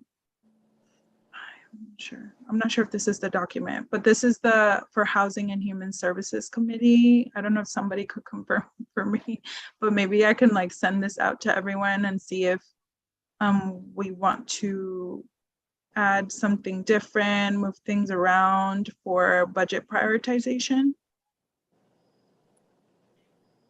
I think, oh, I'm sorry, Aisha, was your hand up? I didn't want to interrupt you. Oh yeah, Aisha, sorry. No, I was about to raise my hand, but I'll leave it there, but I'll wait for you to go. No, I was just wondering, is this, I think the office sends this out, don't they? Did? Okay. Maybe Chanel would know, I don't know. I thought they did every year. I think we do like next month for the next meetings. Yeah, this was the last one that I received from Marielle when she just mentioned it to me before she left. So I thought this was like the most updated one. I think it is from last year, not sure. But maybe we can review it for. If I may, for the for the aging committee earlier today, the chair did send out last year's rankings. I think everyone who said anything on this is correct, but I think there's nothing inappropriate if you go ahead and send it to committee members.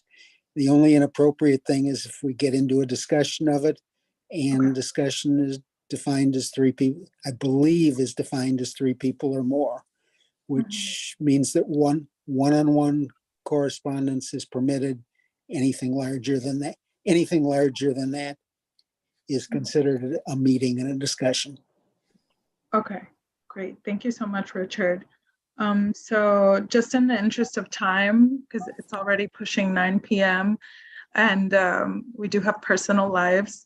So I still did want to bring this up to you guys so you could just have it in mind that I'm going to send this via email. And if you could just take a look at it, think about things to add, take away from this so that we could just be ready when January comes rolling around and we have to do the expense budget and prioritize for our section. Okay.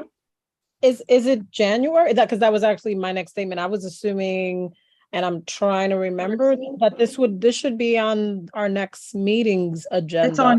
It's our next meeting. Okay.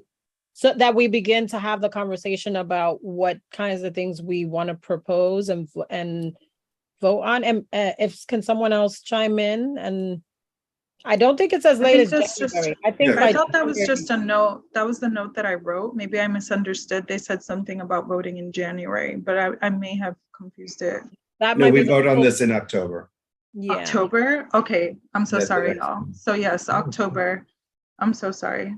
I did write fall, but then I wrote something about voting in January, so I may have confused it. Okay. So yeah, I'm going to send this out to everyone, and we could discuss it as an agenda item for our next meeting. Right, and Aisha, did you have any, or, because I saw your hand, okay. No, I'm Michelle? lowering my hand now. Sorry. Mhm. No worries. Michelle? Hi, Chair. I wanted to ask if anyone has any updates about when we would be going back to in person. I know that this month we're allowed to, have the meeting virtually, but I don't know if anyone has more information on when we would be meeting in person and like where those meetings would take place.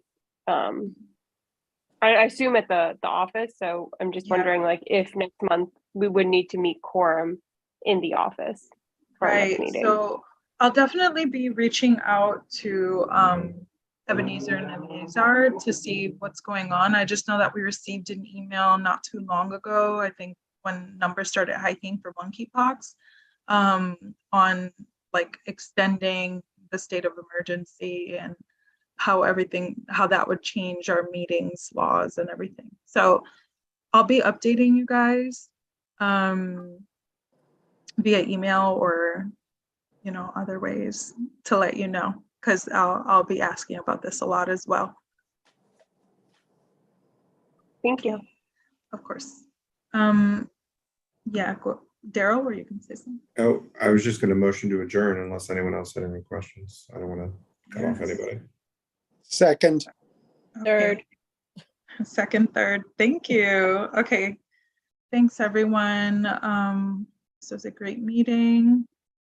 And we adjourn the meeting. It's 9 on the dot. 9 on the dot. Good job. Good night, all.